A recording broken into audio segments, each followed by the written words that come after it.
წარმატებული ადამიანები ამბობენ, რომ სიმდიდრე და სიღარიბეც გონებიდან იწყება და არაჯიბიდან. უფრო მეტიც ისინი ამბობენ, რომ სიღარიბე და სიმდიდრეც სახლში და სკოლაში ისწავლება. ამის ნათელი მაგალითია არაჩვეულებრივი წიგნი რობერტ კიოსაკის ფულადი ნაკადების კვადრანტი. ამ წიგნმა შეცვალა მილიონობით ადამიანის ცხოვრება. შეიძლება შენ იყოს შემდეგი. რობერტ კიოსაკი არის მულტიმილიონერი ბიზნესმენი, ინვესტორი. მისი წიგნი მდიდარი მამა, ღარიბი მამა, ნიუ-იორკ თაიმსის ფინანსური განათლების ნომერ 1 ბესტსელერად არის აღიარებული მსოფლიოში. რობერტმა თავად გაიარა გზა სიღარიბიდან სიმდიდრემდე, უამრავი კომპანია შექმნა, აშენებს უძრავი ქონების იმპერიას და ასწავლის ადამიანებს მდიდრის მენტალიტეტს. თვითონ რობერტი დაიბადა ღარიბ ოჯახში, სადაც მამამის ჰქონდა განათლების სისტემაში დოქტორის ხარისხი, თუმცა მუდმივად ჰქონდა ვალები და დროის დეფიციტი. ხოლო მისი მეგობრის მამა, რომელმაც სკოლას ნაადრევად დაანება თავი, იყო ჰავაის შტატში ყველაზე მდიდარი ადამიანი და სწორედ ამ ადამიანისგან ისწავლა რობერტმა ბიზნესის სფერო და ესონა თავის წიგნებში გადმოსცა. რობერტი ამბობს, რომ მიუხედავად იმისა, რომ ფული ყველასთვის ერთნაირ ღირებულებას წარმოადგენს, მისი გამომუშავების გზა რადიკალურად განსხვავდება ერთმანეთისგან. ფულადი ნაკადების კვადრანტში რობერტმა ადამიანები თავიანთი შემოსავლების მიხედვით 4 კატეგორიად დაყო. პირველ კატეგორიაში თქვენ წარმოგიდგენთ ადამიანებს, რომლებიც არიან დაქირავებულები, მუშაობენ სამსახურში, ხელფასზე. მეორე კვადრანტში არიან ადამიანები, რომლებიც არიან თვით დაქირავებულები, ანუ იგივე ინდივიდუალურები მეწარმეები, რომლებსაც აქვთ მცირე ბიზნესი და თავად ამუშავებენ ამ ბიზნესს. ხოლო მესამე კატეგორიაში წარმოგიდგენთ ადამიანებს, რომლებიც არიან ბიზნესმენები, რომლებიც ფლობენ სისტემებს, ეს სისტემა მათგან დამოუკიდებლად მუშაობს, ამ სისტემებს მათთვის მოაქვს ფული. ხოლო მეოთხე კატეგორიაში არიან ინვესტორები, რომლებიც დებენ ფულს სხვადასხვა ბიზნესებში და შესაბამისად ფულს მოაქვს ფული. მოდი ახლა განვიხილოთ თითოეული კატეგორიის ადამიანის ცხოვრების სტილი თუ როგორ ვითარდება ზოგადად მათი ცხოვრება. დაქირავებული ადამიანი გამოიმუშავებს თანხას მაშინ, როდესაც ის მუშაობს რომელიმე კომპანიისთვის ან პიროვნებისთვის, როგორც დაქირავებული მუშაკი, აქვს სამსახური და ხელფასი. დაქირავებული შეიძლება იყოს კომპანიის პრეზიდენტი ან დამლაგებელი. როგორია მათი ცხოვრების სტილი? გაგაცნობთ მიშოს, რომელიც დაიბადა ძალიან წესიერი და განათლებული ადამიანების ოჯახში. ის გამოირჩევა კეთილსინდისიერებით, პატიოსნებით და შრომის მოყარეობით. ბავშვობიდან მუდმივად ჩაესმოდა ფრაზები: ფულის სიყვარული ბოროტება, მოგებაზე მუშაობა სიხარბია, გაყიდვები მხოლოდ აფერისტებს შეუძლიათ, პატიოსანი ადამიანები ვერ მდიდრდებიან და ასე შემდეგ. მიშოს მთავარი мотиваტორი შიშია. მაგალითად, ცუდ ნიშნებზე სწავლა ან შეცდომების დაშვება დამღუპველია, ვალის აღება საშიშია, ინვესტირება ლატარია. მიშოს ოჯახისთვის ყველაზე ფასეულია განათლება, ხარისხი, სერტიფიკატები, დიპლომები, სტაბილური მაღალანაზღაურებადი სამსახური და სახელმწიფო საპენსიო ბენეფიტები. დაამთავრა სკოლა, რა თქმა უნდა, წარჩინებით. მიყვა თავის მშობლების რჩევას და ჩააბარა უნივერსიტეტში სამედიცინო ფაკულტეტზე. მიშოს ჯერ სწავლა არც კი აქვს დაწყებული, რომ სწავლისთვის აღებული სითხი ბანკისთვის აქვს დასაბრუნებელი. საბამისად, კარგად უნდა ისწავლოს, რომ მაღალანაზღაურებადი სამსახური იპოვოს. 20 წლიდან იწყებს მუშაობას. უკეთესი შემოსავლის, სამუშაო პირობებისა და ბენეფიტების გაუმჯობესების მიზნით ხშირად იცვლის სამსახურს. ხელფასზე მეტად მისთვის მნიშვნელოვანია სამსახურის სტაბილური და უსაფრთხოებელს. რაიმე დამატებითი ბენეფიტები, მაგალითად ჯანმრთელობის დაზღვევა ან დამატებითი კომპენსაცია თუ იქნება, კიდევ უფრო უკეთესია. თან აუცილებლად ეს ყველაფერი კონტრაქტში უნდა იყოს მითითებული. მიშომ წარმატებით დაამთავრა უნივერსიტეტი და დაოჯახდა. სახლი იპოთეკით იყიდა და საჭირო ტექნიკით, ავეჯით და აქსესუარებით შეავსო. აი პირველი შვილიც დაიბადა. ამ ყველაფრის გამო კრედიტებში ღრმად ჩაეფლო. ყოველთვიური გადასახადები დიდია. ამიტომ მიშო და მისი მეუღლე მუშაობენ ბევრს გულმოდგინე და უფრო მიჯაჭვულები არიან სამსახურზე. ღმერთმა არქმნას და რამე დაემუქროს მათ სამსახურს. მიშო წარმატებული სპეციალისტია, მაგრამ რაც უფრო წარმატებულია სამსახურში, მით უფრო ნაკლები დრო რჩება თავისი ყველაზე ძვირფასი ადამიანებისთვის. ბევრჯერ მის შვილებს ისე დაუძნიათ, რომ მამა იმ დღეს არც კი უნახავთ. ხანდახან ისეთი დაღლილი მიდის სახში, რომ იმის ენერგიაც კი არ ყოფნის, რომ ოჯახს ჩაეხუტოს. მისი შვილები წამოიზარდნენ, შესაბამისად ფინანსურმა საჭიროებებმაც მოიმატა. რაც უფრო ემატება ხელფასი, მით უფრო ბევრ შენაძეს აკეთებს ოჯახისთვის. სმარტფონები, მანქანა, აქსესუარები, ბოლოს და ბოლოს აფერისთვის მუშაობს სამდენს. აი უკვე ყველაზე მაღალ ხარისხს მიაღწია კარიერა. სამსახურში ყველაზე მაღალანაზღაურებადი თანამშრომელია. მაგრამ ხედავს, რომ ამაზე მაღალი ხელფასი ფიზიკურად არ არსებობს. არის ჭერის, რასაც უბრალოდ ვერ გასცდება. ძირითადად მუშაობს გადასახადებისთვის და კრედიტებისთვის. მისი ხელფასის რაოდენობა განსაზღვრავს რა ხარისხის ტანსაცმელის, საკობი, დასვენება ან განათლება ქონდეს მის ოჯახს. რადგან ფასები მუდმივად იზრდება, ხელფასი, რომელიც ადრე თვითონ თომდე ყოფნიდა, საკმარისი აღარ არის და საფიქრაშია ჩავარდნილი. რა გააკეთოს? საზღვარგარეთ რომ წავიდეს, ოჯახი როგორ მიატოვოს? შვილები მის გარეშე როგორ უნდა გაიზარდნენ? როგორც წესი, ყველა ადამიანის ცხოვრებაში ერთხელ მაინც ქვეყნის ან მსოფლიო ეკონომიკური კრიზისის მომსწრეა. მიშოსთვისაც სწორედ ეს ეტაპი იყო ყველაზე რთული. კარგად ახსოვს, როგორ შემცირება მოხდა მის სამსახურში. რამდენი თანამშრომელი გაათავისუფლეს. სამსახურის შენარჩუნების გამო სტრესმა და ნერვულობამ ჯანმრთელობა გაუნადგურა. უფრო მეტი შემოსავლისთვის ერთხელ გაბედა და პატარა საქმის წამოწყებაც სცადა. უბანში აფთიაქი გახსნა. ჩევას მისი ბიძაშვილისგან იღებდა, რომელიც ერთ-ერთი ფარმაცევტული კომპანიის წარმატებული თანამშრომელია. თავიდან თითქოს წარმატებით მიდიოდა საქმე, მაგრამ დაიწყო ჩავარდნები და ფულის დაკარგვის შიშმა მთლიანად პარალიზებული გახადა მიშა. შფოთვისა და ნერვულობისგან ღამეებს ათევდა. ბანკის ვალი, რომელიც ამ საქმისთვის აიღო, როგორ უნდა გადაეხადა. ფულის დააკარგვა, იმედგაცრუება და მარცხით ძალიან მტკივნეული აღმოჩნდა მიშოსთვის.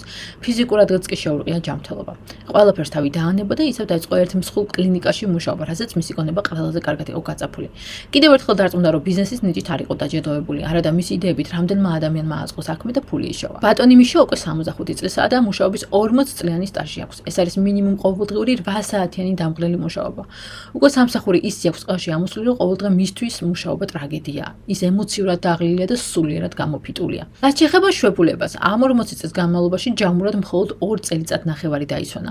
ეს არის ის დასვენება, რაც ოფიციალურად შრომის კანონით ეკუთვნის. 65 წლის ბატონ მიშოს სახელმწიფომ პენსია დაუნიშნა, თუმცა იმდენად მიზერულია, რომ იძულებულია სამსახურში მუშაობა გააგრძელოს. სადამდეც მისცემს მისი სხეული ამის საშუალებას. ძალიან გაბრაზებულია პოლიტიკოსებზე, მთავრობაზე, ცხოვრებაზე. ხშირად ეფიქრება ხოლმე, სად დაუშვა შეცდომა.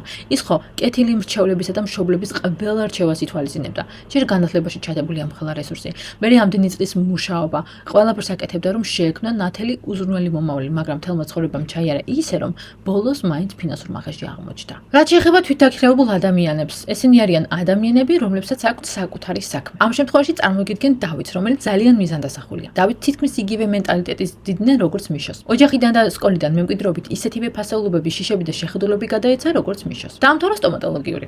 რამოდენიმე კლინიკაში იმუშავა, მაგრამ თავის დროზე მიხვდა, რომ არ უნდა და მისი შემოსავალი ლიმიტირებული და სხვაზე დამოკიდებული ყოფილიყო. როგორც მიშოს შემთხვევაში მოხდა. გადაწყვიტა თავის უფროსი თავად გამხდარიყო, ბანკიდან მსუყე თანხა ისესხა, დაიკირავა ფართი, იყიდა ინვენტარი, გახსნა თავისი 2 სავარდლიანი სტომატოლოგიური კაბინეტი და შეუდგა მუშაობას. დავითი უბადლო პროფესიონალია თავისი საქმის. მალევე გავარდა მისი სახელი და დაიწყო პაციენტების დინება. დღეში მაქსიმუმ 20 პაციენტის მიღება შეუძლია. დანარჩენისთვის ფიზიკურად უარყოფნის. შესაბამისად მისი შემოსავალიც კონკრეტულ ზღვარს ვერ ცდება. ძალიანაც რომ უნდადეს შემოსავალს ვერ გააორმაგებს. ამიტომ მუშაობს დღეში 12, 14, 16 საათს. ხშირად სამუშაოდან სახლში დაბრუნებულს შვილები დაძინებული ხვდება. თითქმის მუდმივად უწევს ქორწილების, დაბადების დღეების, მნიშვნელოვანი ოჯახური ივენთების გამოტოვება. რაქნას იპოთეკა და გადასახადები აქვს გადასახდელი. მაქსიმუმ ცდილობს, რომ ოჯახს არაფერი მოაკლდეს. შეზღუდული აქვს შვებულების დრო. საკუთარ თავს ავანტყოფობის უფლებასაც ვერ აძლევს. მანამ მუშაობს, აქვს შემოსავალი, როგორც კი ჩერდება მისი შემოსავალით. დავითისთვის დამოუკიდებლობაც გაცილებით უფრო მნიშვნელოვანია ვიდრე ფული. ეშინია თავის საქმეზე კონტროლისა და გავლენის დაკარგვის. ეს მისმა გამოცდილებამ ასწავლა. ერთხელ დამხმარე სტომატოლოგი ქეთი აიყვანა თავისთან. დამხმარე სტომატოლოგმა ქეთი მისი ნდობა ბროდად გამოიყენა. დავითისგან ყველაფერი ისწავლა, პაციენტებთან სახელი გაუბუჯა. დავითს გვერდზე შენობაში სტომატოლოგიური კაბინეტი გაუხსნა და ნახევარი პაციენტები თავისთან წაიყვანა. ამის გამო დავითმა დაკარგვა ადამიანების ნდობა, დაიწყო მარტო მუშაობა და თავად აიღო ყველაფერზე პასუხისმგებლობა. ტელეფონსაც ის პასუხობს, დამლაგებლის საქმესაც ის აკეთებს, მენეჯერი თავად არის, რამოდენიმე კაცის საქმეს ერთად ითავსებს. ფიქრობს, რომ სხვა მასზე უკეთესად ამ საქმეს ვერ გააკეთებს. დავითი არ იშრობს ძალისხმევას, რომ სახელი და პატივისცემა მოიხოჭოს საზოგადოებაში. სწორედ მისი სახელი და პაციენტების ნდობა აკეთებინებს ფულს. უკვე მერამდენი წელია დავითი მუშაობს მარტო და ძალიან ბევრს. ფაქტიურად თავისი საქმის ტყვე გახდა. ძალიანაც უნდა თავისუფლება, მაგრამ არ იცის რაქნას. ამასობაში ჯანმრთელობაც გაუარესდა. ამდენი მუშაობისგან ფიზიკურად და მენტალურად გადაიწვა და გამოიფიდა.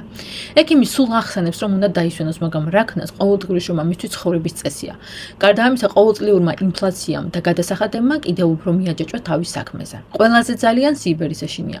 ნამდვილად არ იცის, რას იზავს, როცა მისი სხეული დასუსტდება და ვეღარ ემუშავებს. საიდან ექნება შემოსავალი? ეხლა კი განვიხილოთ ბიზნესმენის ცხოვრების სტილი. ბიზნესის მფლობელები ქმნიან სისტემებს. ისინი ქირავენ კომპეტენტურ ადამიანებს, რომლებიც ამუშავებენ ამ სისტემას. ეს სისტემები თავიანთი მფლობელების გარეშე მუშაობენ და მათთვის დამოუკიდებლად მოაქვთ ფული. ამას ქვია სხვაგვარად პასიური შემოსავალი, როცა ძილშიც კი აკეთებ ფულს. ამ შემთხვევაში წარმოგიდგენთ რობერტს, რომელიც გაიზარდა მდიდარი ადამიანის ხელში. მას ბავშვობიდან ჩამოუყალიბდა ბიზნეს მენტალიტეტი და მუდმივად ეუბნეოდა.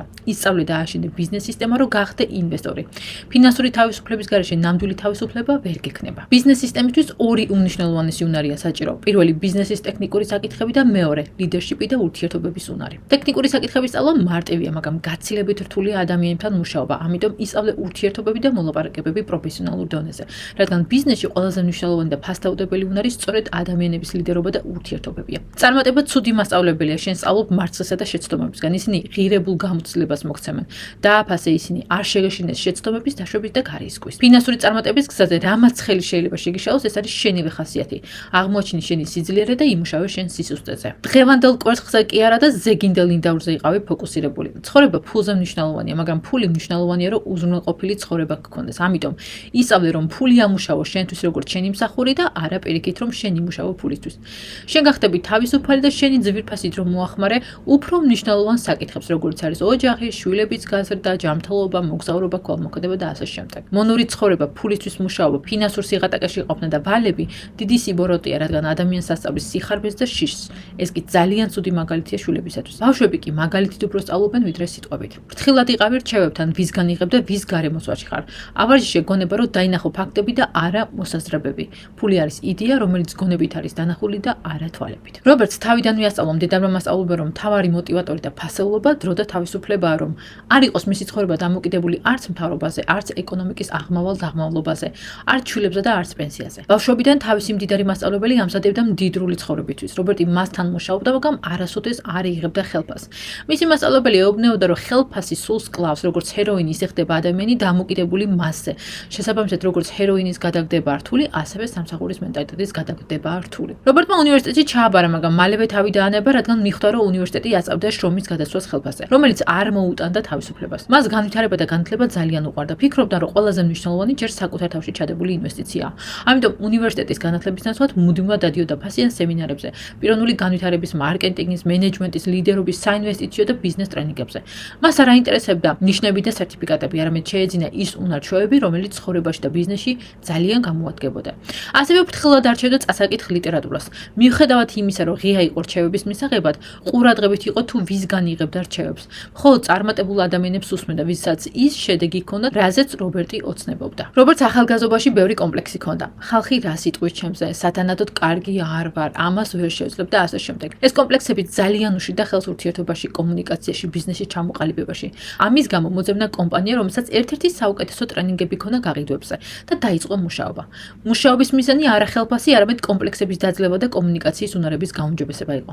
თავიდან გაყიდვების რეიტინგით ბოლო ადგილზე იყო გუნდში, მაგრამ მერე იმდენად კარგად აითვისა კომუნიკაცია და დაძლია კომპლექსები, რომ რეიტინგით ყველას გაუსწრო. რობერტმა ბიზნეს სამყაროში მოქმედება უძრავი ქონების შეძენით დაიწყო, რომელიც ჰიპოთეკით შეიძინა და თვეში $25 მოგება მოქონდა ყველა ხარჯის გასტუმრობის შემდეგ. მართალია მინიმალური მოგება იყო, მაგრამ მთავარი ფული კი არა, არამედ ის გამოცდილება და მენტალიტეტია, რაც მას ამ პროცესმა მისცა. ისწავლა სხვისი, ანუ ბანკის ფულით მოგების გამომუშავება. ის ნელ-ნელა ნამდვილ ინვესტორად ყალიბდებოდა. სამი ბიზნესი წამოიწყო, მილიონები გააკეთა, მილიონები დაკარგა და მილიონი ვალა დაედო. რობერტი ისე გაკოტრდა, რომ ყველაფერი დაკარგა და ორი კვირა ცოლთან ერთად მანქანაში იცხოვრა. მანამ თავის მეგობარმა დროებით სარდაფის ოთახი არ დაუთმო. შიში, გაურკვევლობა და შიმშილი ამოკლებდა მის ემოციურ მოთმინებას. მისი ერთი ნაწილი ისევ ეძებდა უსაფრთხო სტაბილურ სამსახურს, ხოლო მეორე ნაწილს კი თავისუფლების ჟინი ჰქონდა. ემოციები ახშობს და აბრმავებს გონებას დაინახოს გამოსავალი და ზუსტად ამიტომ ხშირად კამათობდა საყვარელ მეუღლესთან, მაგრამ ისევ სიყვარულმა გაატანილა თავი და ურთიერთობა უფრო გააძლიერა. იმდენჯერ უნდოდა დანებება, რომ არა მისი მეუღლისა და მისი ბიზნესმენი დამრიგებლის მხარდაჭერა ვერ გახდებოდა ისევ მილიონერი. ეს იყო მის ცხოვრებაში ყველაზე მძიმე და მიუხედავად მარცხისა ამავდროულად ყველაზე მნიშვნელოვანი და ფასდაუდებელი გამოცდილება, რაც კი მიუღია. მან ამ გამოცდილებით გაიარა ის სულიერი ემოციური და მენტალური ტრანსფორმაცია, რაც აუცილებელია ნებისმიერი წარმატებული ბიზნესმენის ჩამოსაყალიბებლად. შეეცვალა ფასეულობები, ისწავლა რისკის მართვა, ემოციური მდგრადობა. უკვე მისთვის გასაგებია, რომ მარცხი წარმატების პროცესია და თამაშის შემადგენელი ნაწილია. სწორედ ამ მარცხმა აჩვენა მისი ტემპერამენტი, სიძლიერე, სისუსტე, ემოციურად ნეიტრალური გახდა მოგებისა და წაგების მიმართ. ამ მარცხის შემდეგ 5 წელიწადში ისევ მულტიმილიონერი ბიზნესმენი გახდა და კიდევ რამოდენიმე წელიწადში ფინანსურად თავისუფალი, რაც ნიშნავს იმას, რომ შეეძლო არასოდეს ემუშავა და ცხოვრებაში უზრუნყოფილი ყოფილიყო. სულ ჩაესმოდა მდიდარი მასწავლებლების რჩევა და ეღიმებოდა მყარი ბიზნესი რომ ააშენო, ერთი ან ორი კომპანიის დაკარგვა მოგიწევსო. ადამიანებთან მოლაპარაკებები მისმა მდიდარმა დამრიგებელმა თავიდანვე ასწავლა. ის გარიგების დიდო სტატია, თავის გარშემო შემოეკრიბა ჭკვიანი ადამიანები და გაერთიანა ისინი როგორც ერთი გუნდი.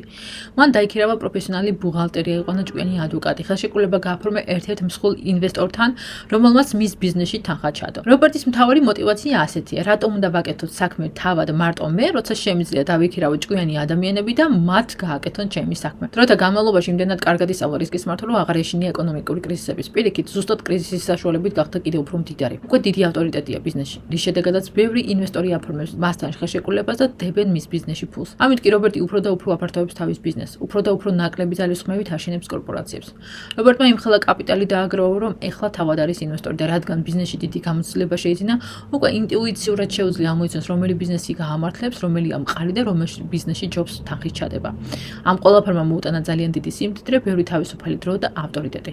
ეხლა ის გადარჩენია ისმოს საკუთარ ჯანმრთელობაზე, ბევრი ფასეული დრო გაატაროს ოჯახთან და საყვარელ ადამიანებთან. იმოგზაუროს მსოფლიოს გარშემო შექმნა საქველმოქმედო ფონდები და დარჩენილი დრო გაატაროს ტკბობი. რაც შეეხება მეოთხე კვადრანტს, რომელსაც ქვია ინვესტორების კვადრანტი. ინვესტორები გამოიმუშავებენ ფულს დივიდენდებისა და მოგების სახით სხვადასხვა ინვესტიციებიდან. ეს ის მომენტია, როდესაც ფული აკეთებს ფულს. მათ არ სჭირდებათ მუშაობა, იმიტომ რომ მათი ფული მუშაობს მათთვის 24/7-ზე. ამის მაგალითად მინდა წარმოგიდგინოთ მაიკი. მაიკი გაიზარდა ბიზნესმენი მამის ოჯახში. მამა მაიკს ბავშვობიდანვე დიდი ბიზნესისთვის და ინვესტორობისთვის ამზადებდა. მაიკი ზუსტად იმ ფილოსოფიით გაიზარდა, როგორც რობერტი. ცხოვრებაში მისთვის დრო და თავისუფლებაა მთავარი ფასეულობა, როგორც რობერტისთვის. მაიკს მამამ თავიდანვე ასწავლა, რომ ინვესტირება არ არის აზარტული თამაში, არამედ უნარების გამომუშავება. ბევრი ადამიანი ინვესტირებას აკეთებს, იმიტომ რომ სწრაფად უნდა გამდიდრება, მაგრამ ინვესტორული უნარებისა და გამოცდილების გარეშე ხდებიან მეოცნებები და მოთამაშეები, ვიდრე ჭეშმარიტი ინვესტორები. მან ასევე ასწავლა, რომ მნიშვნელობა არ აქვს, სად გააკეთა ინვესტირება, ფინანსური განათლების გარეშე დაკარგავ ფულს. ცოდნისა და კაპიტალის გარეშე ინვესტორობა უდრის ფინანსურ თვითმკვლელობას, რაც უფრო მეტი იცი ინვესტირებაზე, მით უფრო დიდი კონტროლი გაქვს შენ ცხოვრებაზე და ფინანსებზე. ინვესტირება არის ინტენსიური ცოდნა და კაპიტალი. ხანდახან დიდი კაპიტალი და დრო გჭირდება, რომ შესაბამისი ცოდნა და გამოცდილება მიიღო.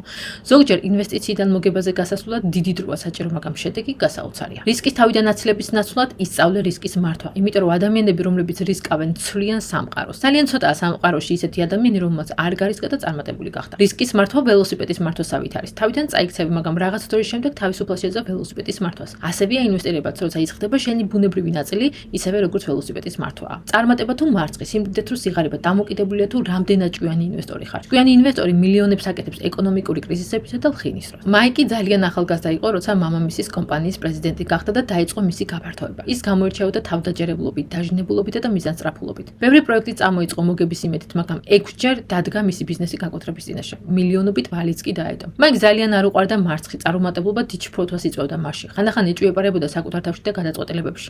მიუხედავად ამისა, იცოდა, რომ წარმატება ცუდი მასწავლებელია. მაშინ სწავლობდა, როცა შეცდომებს უშვებდა. ეს შეცდომები კი დიდი ფული უჯდებოდა. ის არ ჩერდებოდა, მუდმივად ახსენდებოდა მამის რჩევა, რომ მოგება და წაგება წარმატებისა და თავისუფლების ნაწილია. თავარია ესწავლა რისკის მართვა და არა რისკიდან თავის არიდება. იბრძოლა უკანასკნელ სულთქვამდა, ეს იყო მისი დევიზი, რომელიც ეხმარებოდა ნებისმიერი კრიზისიდან თავის დაღწევაში. მიუხედავად მარცხისა, მან მოახერხა ისე, რომ მამის დატოვებული ბიზნესი გაასამაგა და მულტიმილიარდელი გახდა.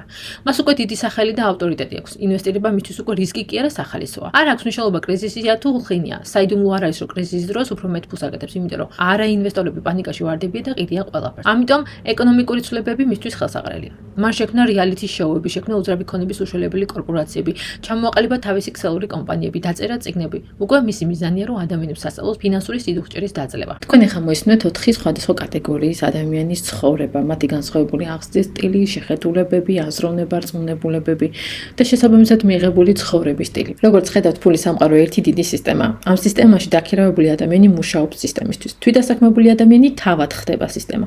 რაც შეეხება ბიზნესმენს, ის ქმნის სისტემას, რომ დაიქირავოს ადამიანები და ამ სისტემამ მისთვის დამოუკიდებლად იმუშაოს და მოიტანოს შემოსავალი. ხოლო ინვესტორი გამზადებულ სისტემებში დებს ფულს, რომ ფულმა მოიტანოს ფული. ფინანსური და ეკონომიკური სტაბილურობისთვის საჭიროა 4 კატეგორიიდან ადამიანები. მსოფლიო ეკონომიკა სწორედ ეს 4 კატეგორიის ადამიანი ქმნის. ზოგს მოსწონს, რომ იყოს დაქირავებული და იმუშაოს სამსახურში. ზოგს კი საშილად ეზღება ხელფასზე მუშაობა. ზოგს მოსწონს, რომ იყოს კომპანიის მფლობელი, მაგრამ არ უყვარს მართვა. ზოგს კი მოსწონს, რომ იყოს ინვესტორი, მაგრამ ზოგიერთს ინვესტორობის გაგონებაზე აკანკალებს. რაც ერთი კვადრანტისთვის ალოგიკურია, მეორე კვადრანტისთვის აზრიანი და სარფიანია. ის რაც ერთ კვადრანტის ადამიანს აღაფრთოვანებს, მეორე კვადრანტის ადამიანში შეიძლება აღძრას შიში. მაგალითად, სიტყვა რისკი ინვესტორისთვის აბსოლუტურად ბუნებრივია, მაგრამ დაქირავებულ ადამიანში შეიძლება ტოტალური შიში გამოიწვიოს.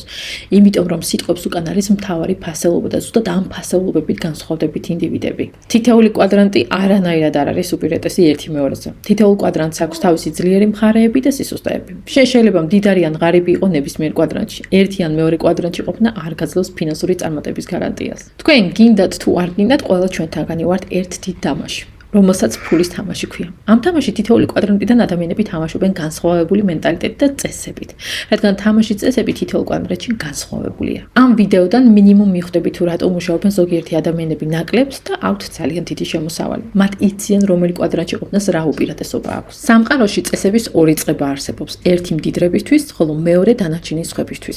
ფულადი ნაკადების კვადრანტი უფრო მეტია ვიდრე ორი ხაზი, ეს არის 4 განსხვავებული სამყარო. მნიშვნელოვანია ის თუ რომელი მხრიდან გაქვს შემოსავალი. მარჯვნიდან თუ მარცხნიდან. იტალიანმა ეკონომისტმა ბილფრიდო პარეტომ აღმოაჩინა, რომ მოსახლეობის 20%, რომლებიც იყვნენ მდიდრები, ფლობდნენ ქონების 80%-ს და მოსახლეობის 80% ფლობდა სიმდიდრეს და ქონების მხოლოდ 20%-ს. თუმცა ასეთი პრინციპით არის მსოფლიოს სიმდიდრე გადანაწილებული და ამის შემდეგ ამ თეორიას ეწოდა პარეტოს პრინციპი. ამიტომ მდიდრები თავისუფლებს ურჩევენ, რომ თანხები გამოიმუშაონ ბიზნესმენისა და ინვესტორის კვადრანტიდან. თუ ბევრს იმუშაობ მარცხენა მხარეს, მოგიწევს სამუდამოდ მთელი ცხოვრება მუშაობა. თუ იმუშაობ მარჯვენა მხარეს, შენ გექნება თავისუფლების მოპოვების შანსი. თითოეული კვადრანტი განსაზღვრავს არა სხვადასხვა ტიპის შემოსავალს, არამედ ვინ ვარ ჩვენ სინამდვილეში. ეს არის ჩვენი ფასეულობები, ემოციები, შიში, მენტალიტეტი, სიძლიერე, სისუსტე, ინტერესი. ეს არის ის, რაც გავლენას ახდენს ჩვენი ცხოვრების ხარისხზე. სახლი არის ის ადგილი, საიდანაც იწყება განათლება და მენტალიტეტის ჩამოყალიბება. მარცხენა მხარეს ადამიანები აფასებენ ფორმალურ განათლებას და დიპლომებს. შვილებს ეუბნებიან და ჩააგონებენ ისწავლე კარგ ნიშნებზე, რომ იპოვოს საიმედო და უსაფრთხო სამსახური. ბევრი ადამიანი ეძებს სამსახურს, იმიტომ რომ ზუსტად ესასწავლეს სახლში და სკოლაში. მშობლებს უნდათ, რომ მათი შვილები იყვნენ უმაღლესი განათლებით დასაქმებული მომუშავე კლასი, რომლებიც იმუშაობენ მდიდრებზე. ისინი თითქმის არაფერს ასწავლიან ფულის გამომუშავების შესახებ, ამიტომაც ებღაუჭებიან სამსახურის იდეას. შეიძლება უმაღლესი განათლება ქონდეს, მაგრამ არ ქონდეს ფინანსური განათლება, რომლებიც უმნიშვნელოვანესია ფინანსური თავისუფლებისთვის. სამსახური არ არის აქტივი. შენი სამსახური, შენი საკუთრება არ არის და ვერ შენ შვილებს დაუტოვებ მემკვიდრეობით. ფინანსური განათლების გარეშე სტუდენტებს ზრდიან კაპიტალისტების მსხვერპლად. უნივერსიტეტის განათლება საჭიროა პროფესიისთვის და სამსახურისთვის, მაგრამ ეს განათლება დიდარს და ფინანსურად დამოკიდებელს ვერ გაგხდის. ბევრი წარმატებული ადამიანი, მაგალითად როგორც არის თედ თერნერი, რომელსაც CNN-ი შექმნა, ან თუნდაც დელი, ისინი უმაღლესი განათლების გარეშე გახდნენ ფინანსურად წარმატებულები და მდიდრები. მდიდრებმა იციან, რომ არსებობს ერთზე მეტი სახის განათლება. პირველი ეს არის სასკოლო განათლება, სადაც სწავლობ შენ წერა-კითხვას და ანგარიშს. მეორე ეს არის ტრადიციული უნივერსიტეტის პროფესიული განათლება, რომელიც საჭიროა დაქირავებული და თვითდასაქმებული ადამიანებისთვის. აქ შენ გასწავლიან თუ როგორ იმუშაო ფულისთვის, ხოლო მესამე ეს არის უკვე განსხვავებული განათლება ბიზნესმენებისა და ინვესტორებისთვის, სადაც შენ სწავლობ თუ როგორ შექმნა აქტივები და ფულმა როგორ იმუშაო შენთვის. ეს უკანასკნელი კი სასწავლებლებში არ ისწავლება. თუ გინდა რომ მარჯვენა მხარეს იმოქმედო, გაცილებით ჭკვიანი უნდა იყო ვიდრე მარცხენა მხარეს. მარჯვენა მხარეს წარმატება საჭიროებს უფრო მეტს ვიდრე აკადემიური და ტექნიკური განათლება. საჭიროებს კონკრეტულ განათლებას ფულზე, რომელსაც ფინანსური განათლება ეწოდება. ფინანსური განათლება პირდაპირ კავშირშია შენს ემოციურ ინტელექტთან, შეგრძნებებთან, ფიქრებთან, ფასეულობებთან, მენტალიტეტთან, რომელიც სასწავლებელში არ ისწავლება. თუ არ გაქვს ფინანსური განათლება, ძალიან რთულია იარსებო მარჯვენა მხარეს. ხშირად ადამიანებს ეშინიათ რაიმეს ცდის და წამოწყების. ამის მიზეზი არის იმედგაცრუების შიში. ბევრი ადამიანს არ შეუძლია გაუმკლავდეს იმედგაცრუების, იმიტომ რომ ეს უნარი სახში არ უსწავლიათ. მათ ეშინიათ შეცდომების დაშვების, რომელიც წარმატების შემადგენელი ნაწილია. ადამიანი შეიძლება მენტალურად ძალიან განათლებული იყოს, მაგრამ თუ მას არ აქვს ემოციური განათლება, შიში და კომპლექსები მას დაამოხრეჭებს იმის კეთებისგან, რაც აუცილებლად არის გასაკეთებელი. ზუსტად ამიტომაც არის უამრავი წარუმატებელი ათოსანი. დიდარსა და ღარიბს ორივეს აქვს შიში, ეჭვები, იმედგაცრუებები, ბრაზი, სისუსტეები, ძლიერი მხარეები და უამრავი სხვა ემოციები. როდესაც ფულს ეხება საქმე და მით უმეტეს, როდესაც პირდაპირ ემოციური კავშირია ფულთან, ამ ემოციებს სხვადასხვანაირად გამოხატავენ და ერთი და იგივე სიტუაციაში სხვადასხვანაირად რეაგირებენ. სწორედ ემოციებია ყველაზე დიდი მიზეზი ფინანსური წარუმატებლობისა და ჩვენი ემოციური მიდგომა განსაზღვრავს თუ რომელ კვადრანტში ვართ. მსოფლიოში ყველაზე მდიდარმა ადამიანმა ვორენ ბაფეტმა თქვა: თუ შენ ვერ აკონტროლებ შენს ემოციებს, შიშსა და იმედგაცრუებას, მაშინ შენ ვერ გააკონტროლებ შენს ფულს. როცა საქმე რისკზე მიდგება და ყველა ჩვენთაგან საშინია რისკის, მათ შორის მდიდრებსაც კი, განსხვავება იმაშია თუ როგორ უმკლავდები ამ შიშს. ბევრი ამ დროს ფიქრობს, არ გარისკო დაეტიე შენ ადგილზე, ხოლო მარჯვენა მხარეს მყოფი ადამიანები ფიქრობენ, ისწავლე რისკის მართვა, ჭკვიანურად მოიგეცი, იგივე ემოციები, მაგრამ განსხვავებული ფიქრები და მიდგომები. ადამიანები, რომლებიც რისკავენ, შეცდომებს უშვებენ, მაგრამ ამით სწავლობენ და იზრდებიან. შემდეგ ამ გამოცდილებით უკეთესად ცხოვრობენ, ვიდრე ის ადამიანები, რომლებიც საერთოდ არ რისკავენ და არ უშვებენ შეცდომებს და ეშინიან. სამწუხაროა, რომ სკოლაში და სახლში ადამიანებს შეცდომებისთვის ჯიან, მაგრამ თუ გვინდა ფინანსურად თავისუფალი ვიყოთ, უნდა ვისწავლოთ შეცდომების დაშვება და რისკის მართვა. უფრო მეტიც სკოლაში ვინც შეცდომებს უშვებს, სულ ეს ეძახიან, მაგრამ ნამდვილ სამყაროში ადამიანები, რომლებიც მოქმედებენ, არიან ისინი, რომლებიც ყველაზე მეტ შეცდომებს უშვებენ და ამ შეცდომებზე სწავლობენ. თუ ადამიანი შეცდომას არ უშვებ, ესე იგი არ სწავლობ და შესაბამისად რჩები ღარიბი. თომას ედისონი, რომელმაც ნატურა გამოიგონა 1014 წარუმატებელი ცდის გამო გააკრიტიკეს, მაგრამ მან თქვა: მე არ დავამარცხდი 1014 ჯერ, არამედ წარმატებულად ვიპოვე რა არ მუშაობდა 1014 ცდით. წარმატება ცუდი მასწავლებელია. ჩვენ შესაძლებლობებს ვგებულობთ მაშინ, როცა მარცხდებით, ასე რომ არ შეგეშინდეთ მარცხის. მარცხი წარმატების პროცესის ნაწილია და მარცხის გარეშე წარმატება გარდაუვალია. წარმატებული რო იყო მარჯვენა მხარეს, უნდა გახდე ადამიანი, ვისაც უყვარს თამაში, სადაც მოგება და წაგება ცხოვრების ნაწილია. ვარსკვლავით სპორტსმენები ხშირად მარცხდებიან, მაგრამ მაინც მოსწონთ თამაში. საიდუმლო არ არის, რომ მარჯვენა მხარეს ბიზნესმენები და ინვესტორები იყენებენ სხვა ადამიანის ფულს და მდიდრდებიან. სამწუხაროა, რომ მარცხენა მხარეს ფინანსური გაუნათლობების გამო ბევრი ადამიანი ფიქრობს, რომ ცეცხლი ცუდი და პრობლემა არის. ეს შენ ხარ თავად პრობლემა, როცა არ იცი თუ როგორ გამოიყენო ცეცხლის ფინანსური წარმატებისთვის. ცეცხლის მნიშვნელობა რომ ადამიანს ესმოდეს, მაშინ თავის სასარგებლოდ გამოიყენებ და რომ სიმდიდრე შექმნას. ჭეშმარიტ კაპიტალისტებს არასოდეს აქვთ თავიანთი ფული, ამიტომაც იციან კაპიტალის მოზიდვა და დიდი ფულის გამოსამუშავებლად იყენებენ სხვა ადამიანების ფულს. მარცხენა მხარეს მყოფი ადამიანები ხშირად ამბობენ, რომ ინვესტირება რისკია. არა იმიტომ, რომ მართლა არის რისკი ინვესტირება, არამედ იმიტომ, რომ მათ არ აქვს შესაბამისი ფინანსური განათლება და გამოცდილება და ამიტომაც არის მათთვის ინვესტირება რისკი. სამწუხაროა, რომ განათლების სისტემა ადამიანს აწევს, რომ შეცდომები ცუდია და სტუდენტებს უყალიბებს მენტალურ პარალიზებას. მილიონობით უნივერსიტეტ დამთავრებული ადამიანი, რომელსაც რაღაცის კეთება უნდა, მაგრამ ნაბიჯს ვერ დგამენ, რადგან ემოციურად ეშინიათ შეცდომების და იმედგაცრუების. ბევრი ანალიზგან პარალიზებულები არიან. ნამდვილი სწავლება საჭიროებს მენტალურ, ემოციურ, ფინანსურ განათლებას. ჩვენ სწავლობთ სიარულს და ველოსიპედის მართვას მარცხებით, ჩვენ წავიქცევით და ისევ თავიდან წამოვდგებით. შეიძლება ადამიანი მენტალურად ძალიან განათლებული იყოს, მაგრამ ემოციურად და ფინანსურად უნარშეზღუდული იყოს, რადგან ეშინიათ შეცდომების დაშვების. სამწუხაროდ დღეს ნამდვილი კრიზისი გამომდინარეობს განათლების სისტემის კრიზისგან, რომელიც უკვე მოძველებულია და სკოლაში წმინდა სოციალისტური განათლებაა. ისინი სტუდენტებს ასწავლიან შრომის გაყიდვას ხელფასზე. თუ სასწავლებლებში ადამიანები არ მიიღებენ ფინანსურ განათლებას, და არ ვიქნებით ფოკუსირებული ნამდვილი მეწარმეების გამოცდაზე, ჩვენ ყოლება უფრო მეტი, კარგი, განათლებული, ბეჯითად მომუშავე, პატიოსანი, მაგრამ ღარიბი და მდიდრებზე გაბრაზებული ადამიანები, რომლებიც ელოდებიან მთავრობასა და სახელმწიფოს დახმარებისათვის. თუ გვინდა უმუშევრობის პრობლემა მოვაგვარეთ, უნდა გამოზარდოთ მეტი ბიზნესმენი და ადამიანი. ყველაზე დიდი ბოროტებაა, რომ ადამიანს არ ასწავლო ყველაზე მნიშვნელოვანი ფინანსური განათლება, იმისათვის რომ გულუბრყულად გადაიხადოს გადასახადები, იმუშაოს ხაზზე და ხვდებოდეს, რომ რაღაც ისე არ არის. სადაც არ უნდა ჩადო ფული, ეს უძრავი ქონება იქნება თუ ფასიან ქაღალდები, იმდენად მნიშვნელოვანი არ არის, რამდენადაც საკუთარ თავში და ცოდნაში ჩადებული ინვესტიცია. თუ სურველი ხარ, სადაც არ უნდა ჩადო ფული, დიდი ალბათობით ყველგან დაკარგავ თანხას. თუნდაც მცირე თანხას გამოიმუშავებდი მარცხენა მხარეს. ფინანსური განათლება ინვესტორობისათვის არის ბილეთი თავისუფლებისთვის და ფინანსური უსაფრთხოებისთვის. მნიშვნელოვანია, რომ ფული ჩადო ინვესტიციებში, სადაც ფული აკეთებს ფულს, ანუ შენი ფული მუშაობს შენთვის. ინვესტირება ფინანსური ჯანმრთელობისთვის მნიშვნელოვანია, მაგრამ უნდა იცოდე თუ როგორ აკეთო ინვესტირება. ფინანსური განათლება ძალიან გავს ახალი ენის შესწავლას. თუ შეხედავ კვადრანტს, დაინახავ, რომ თითოეული კვადრანტი გავს 4 სხვადასხვა დამოუკიდებელ ქვეყანას. თითოეულ მათგანს აქვს თავისი ენა, პრიორიტეტები, ფასეულობები და შესაბამისად, თუ არ იცი მათი ენა, ტრადიციები და ფასეულობები, არ გესმის მათი. ამიტომ ისწავლე მათი სიტყვები და მენტალიტეტის გაგება. ადამიანები ხშირად კითხულობენ, თუ როგორ შეიძლება რომ მარცხენა კვადრანტებიდან მოხდნენ მარჯვენა კვადრანტებში. რობერტ კიოსაკი ეუბნება, რომ თავარი არ არის ის თუ რა უნდა გააკეთოს ადამიანმა, არამედ შენი ფიქრები უნდა შეცვალო. სხვა სიტყვებით რო ვთქვა, შენ თავად უნდა შეიცვალო, შეგინდა რომ მიაღწიო იმას, რაც გინდა.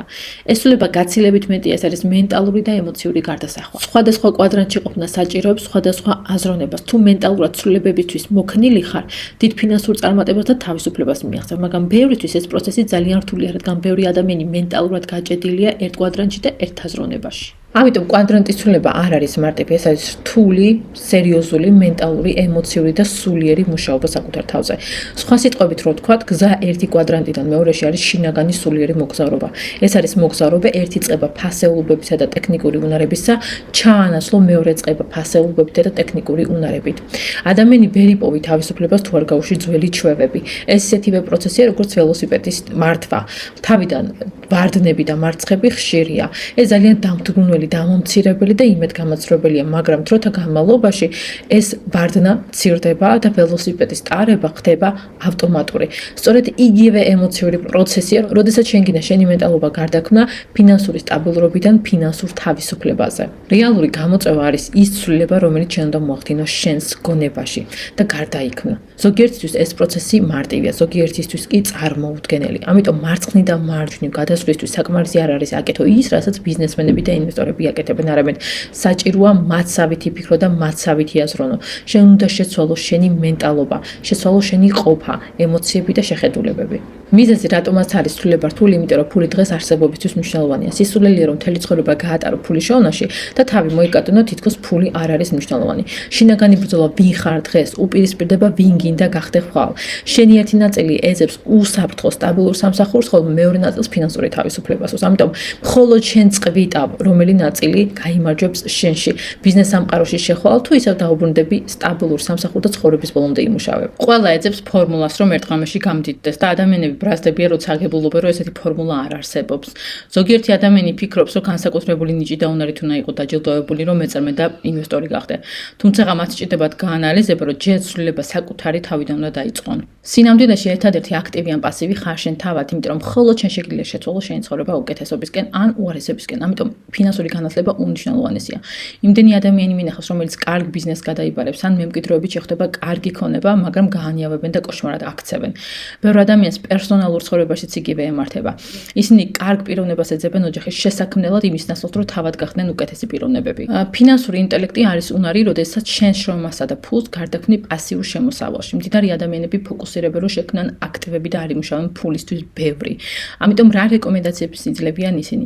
დაესწარით ფინანსებისა და ბიზნესის სემინარებს, აიყვანეთ პირადი დამრიგებელი, რომელიც დაგეხმარებათ, რომ გახდეთ ფინანსურად დამოუკიდებელი და აუცილებლად წაიკითხეთ ბიზნესისა და პიროვნული განვითარების ლიტერატურა. რაც შეეხება დამრიგებას, ერთ-ერთი საუკეთესო გზა, რომ გადახვიდე ბიზნესმენის კვადრანტში და მართო შენი შიშები, ამისთვის საჭირო რომ იპოვო მენტორი. მენტორი არის ის ადამიანი, რომელსაც უკეთებია ის, რასაც შენ გეუბნება რომ გააკეთო და მიუღწევია ის წარმატება, რომელიც შენ გინდა რომ მიაღწიო.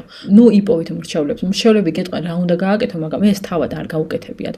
მიუხედავად იმისა, რომ გახსნილები უნდა იყოთ რჩევისთვის, ფრთხილად იყავით, რომელი კვადრანტის ადამიანისგან იღებთ რჩევებს. არიან ადამიანები, რომლებიც წარმატების საუკეთესო მაგალითები არიან და არიან ადამიანები, რომლებიც წარუმატებლობის ცუდი მაგალითები არიან. შენ საახლობლოში ორივე კატეგორიას ნახავ. შენ ორივისგან შეგიძლია აიღო მაგალითი და ისწავლო. ერთი გასწავლის თუ რა უნდა გააკეთო და მეორე გასწავლის თუ რა არ უნდა გააკეთო. იყავი ფრთხილად თუ როგორი ადამიანების გარემოსვაში ხარ გარშემორტყმული. კითხე შენ თავს, არიან თუ არა ისინი საუკეთესო მაგალითები და თუ არა, გირჩევ რომ გაატარო უფრო მეტი დრო წარმატებულ ადამიანებთან, რომლებსაც იპოვი საინვესტიციო კლუბებში, ქსელური მარკეტინგის გუნდებსა და ბიზნეს ასოციაციებში. ყოველ დღე ტრილიონობით დოლარი მოძრაობს პლანეტის გარშემო, მაგრამ პრობლემა ის არის, რომ ფული უხილავია და ვერ ხედავ. მნიშვნელოვანია შენი გონები დაინახო ფული. ეს კი მხოლოდ ფინანსური განათლებით მიიღწევა. ასე ამოიცნობ რეალურ რისკს. თუ გესმის რისკების, დაინახავ, რომ ინვესტირება რისკი არ არის, მაგრამ თუ ვერ ანსხვავებ ყუცუცსა და კარგ რჩევებს, ეს უკვე დიდი რისკია და ხშირად ასეთი რჩევები სახში არის დარიგებული. ფინანსური განათლება არ არის მხოლოდ შენი თვალებით დაინახო ციფრები, არამედ ავარჯიშე შენი გონება თუ საიდან შეიძლება გაიჩინო შემოსავალი. ბიზნესისა და ინვესტირების დანახვის უნარი გაძლევს ისეთ ხედვას, რომელიც არ აქვს ბევრ მოკვდავს მარცხენა მხარეს. როდესაც შენ გონებას ავარჯიშებ, იღებ სწავლებას და გამოცდილებას მარჯვენა მხარეს. ასე შენი ხედვა კიდევ უფრო უმჯობესდება და ხედავ იმას, რასაც მარცხენა მხარეს მყოფი ადამიანები ვერ ხედავენ. მერე მიხვდები თუ რატომ არის ყველაზე დიდი რისკი, სტაბილური სამსახური და მათი თქმით რისკის თავიდან არიდება. ჩვენ ვართ საინფორმაციო ეპოქაში და არა ინდუსტრიულ ეპოქაში. ამიტომ შენი სამსახური არ იზრუნებს შენს მომავალზე, არც მთავრობა იზრუნებს შენზე და საერთოდ არავინ არ იზრუნებს შენზე. უსაფრთხოება, სტაბილურობა და კორპორატიული სამსახური უკვე მითია, იმიტომ რომ ტექნოლოგიები ანაცვლებს ადამიანების სამსახურს. ეს სხვა საუკუნეა და აქ წესები შეიცვალა. ამიტომ ეკონომიკა კი არ არის პრობლემა, არამედ შენ თავად ხარ პრობლემა. მორჩი ჭუწუნს წუწუნით ვერაფერს შექმნი. თუ გინდა პერსპექტიული მომავალი, მეტი პასუხისგებლობა უნდა აიღო საკუთარ თავზე. კონტროლი მოიპოვა შენ შემოსავლის წყაროებზე. შენ გჭირდება ამ შემთხვევაში ბიზნესი. კარგი ამბავი ის არის, რომ ზუსტად ტექნოლოგიური განვითარების გამო უფრო მარტივია იყო წარმატებული ბიზნესმენი, ვიდრე დაქირავებული მოხელე ზუსტად ტექნოლოგიური განვითარების გამო. მოკლედ დასკვნა რომ გავაკეთოთ. ხანდახან ძალიან ძნელია შეცვალო შენი ფასეულობები და რწმუნებულებები, რომელიც მემკვიდრეობით გადმოგეცა ოჯახიდან, სკოლიდან ან სამსახურიდან. უსაფრთხოება თუ თავისუფლება, თავის არიდება რისკზე თუ რისკის მართვა. ვერ შევძლებ თუ როგორ შევძლებ და რა გზები არსებობს ამის მისაღწევად. რას იფიქრებს ხალხი ჩემზე თუ მე თავად რას ვფიქრობ, რა მინდა მე. დიდი რისკმა გვეუბნება გარისკე, მაგრამ ღარიბის ხმა მხოლოდ უსაფრთხოებას არის ჩაჭირებული. ჩვენ ყველას გვყავს თავში მდიდრისა და ღარიბის ხმა, გამარჯვებულისა და დამარცხებული ადამიანის ხმა. მთავარია რომელ ხმას უსმე შენ ყოველდღიურად. ამიტომ არსებობს ორი არჩევანი. ერთი არის თავისუფლების არჩევანი, ხოლო მეორე არის უსაფრთხოების არჩევანი. დიდი განსხვავება უსაფრთხოებასა და თავისუფლებას შორის. რაც უფრო მეტი უსაფრთხოება გაქვს, მით უფრო ნაკლები თავისუფლება გაქვს. ციხე ყველაზე უსაფრთხო და დაცულია, მაგრამ ადამიანებს ყველაზე ნაკლები თავისუფლება აქვთ. ასია სამსახურიც. მნიშვნელობა არ აქვს თუ რამდენ ფულს აკეთებ რომელიმე კვადრატიდან, უფრო უსაფრთხოდ იქნებ თავს თუ ერთზე მეტ კვადრატში იმოქმედებ და გექნება შემოსავალი. ფინანსურ თავისუფლებას თავისი ფასი აქვს და ნამდვილად მოგიწევს ამ ფასის გადახდა. თავისუფლება უდრეს შენი ოცნებების, შენი დაჟინებულობის, შენი პიროვნული განვითარების ფასს, შენი იმედგაცრუებების, შენი შიშების, შენი მარცხების გადალახვის ფასს, რომელიც გზადაგზა გამოჩნდება. წარმატების გზა ნამდვილად არ არის მარტივი, მაგრამ ბოლოს ჯილდო გასაოცარია. ფულის არქონა კი საერთოდ არ არის გასამართებელი საბუთი, რომ არ ისწავლო, მასშტაბურად არ იაზრონ და ბიზნესი არ შექმნა. თუ კრიზისში ხარ, ეხა ყველაზე საუკეთესო დროა ბიზნესის დასაწყებად. Microsoft და Disney, ორივე ლეგენდარული კომპანია და ორივე მათგანი ზუსტად კრიზისის დროს დაიბადა. ან შენი თავის ცვლილებებით იქნები დაკავებული, ან თუ არა და უკეთესი ცხოვრების იმედით პოლიტიკურ ცვლილებებს დაელოდები. ამ სამყაროში ფულს ართმევენ ღარიბებს, სუსტებს და ფინანსურად გაუნათლებებს. აბსოლუტურად ყველაფერს აგართმევენ. დროს, სამსახურს, სახლს, ცხოვრებას, შენ თავში დაჯერებულობას, შენ ღირსებასაც კი თუ ამის უფლებას მისცემ. აი ამიტომაც არის ფინანსური გაუნათლებლობა ძალიან საშიში და დიდი რისკი. ეს ვიდეო არის მათთვის განკუთვნილი, ვინც არის დაქირავებულ და თვითდასაქმებულ კვადრანტში და მზად არიან ცვლილებები მოახდინონ ფინანსურ ცხოვრებაში. ვისაც უნდა დაიწყონ თავიანთი ბიზნესი, მიაღწიონ ფინანსურ წარმატებაზე შეცვალონ თავიანთი ცხოვრება. თუ გრძნობ, რომ არ ხარ შესაბამის კვადრანტში, მაშინ ეძებს შენი გზა და შენი შესაფერისი კვადრანტი წარმატებები.